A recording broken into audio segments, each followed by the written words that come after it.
Next, we'll discuss leverage and margin. Leverage is having the ability to control a large amount of money using very little of your own money and borrowing the rest. In order for retail traders to grant access to the forex market, trading accounts are leveraged at the broker's end. As a rule of thumb, the bigger the leverage, the bigger the risk, so a trader may want to take this into consideration.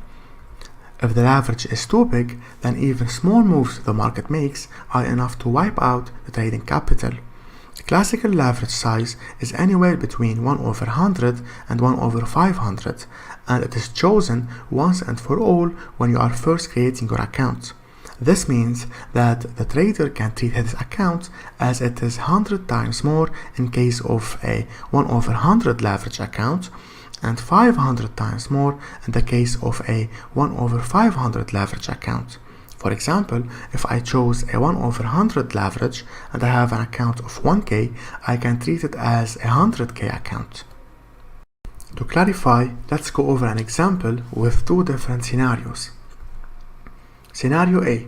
Let's say I want to buy a house that costs 100k, but I only have 20k, so I go to the bank, pay that 20k as a first settlement, and take a loan of 80k.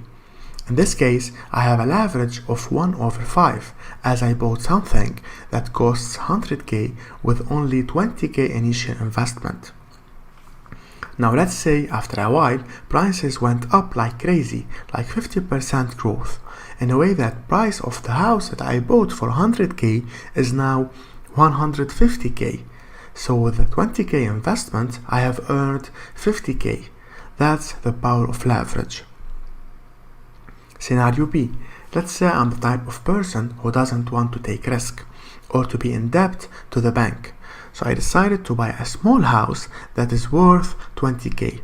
In this case, I'm not taking advantage of leverage, or in other words, I'm using a leverage of 1/1. Again, let's say that real estate prices went up like 50%, so my house that I bought for 20k is now worth 30k. In this example, I have earned 10k only. Keep in mind that the money you are making or losing from your trades is not related to the leverage you chose.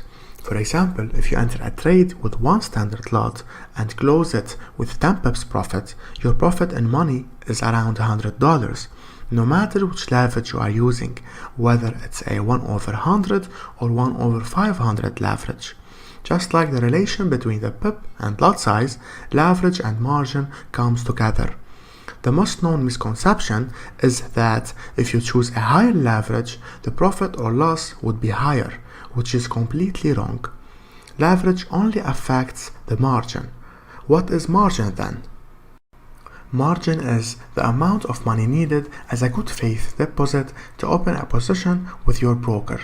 It is used by your broker to maintain your position. In our previous example, scenario A, the margin needed was 20k. Your broker takes your margin deposit and pools them with everyone else's margin deposits and uses this one super margin deposit to be able to place trades within the interbank network. This is not a transaction cost, nor it is charged to your account, but serves to ensure that you have sufficient balance in your account relative to the size of your position. Margin is usually expressed as a percentage of the full amount of the position. For example, most brokers say they require 2%, 1, 0.5, or 0.2% margin for a leverage of 1/50, 100, 200, or 1/500. Here's the formula. Lot divided by leverage equals the required margin. In other words, if you have a leverage of 1/500 on your trading account and you want to open a one standard lot position, let's say on USD JPY, knowing that one lot equals $100k, then the margin required is $200. That means that you must have at least $200 in your account to be able to open that trade.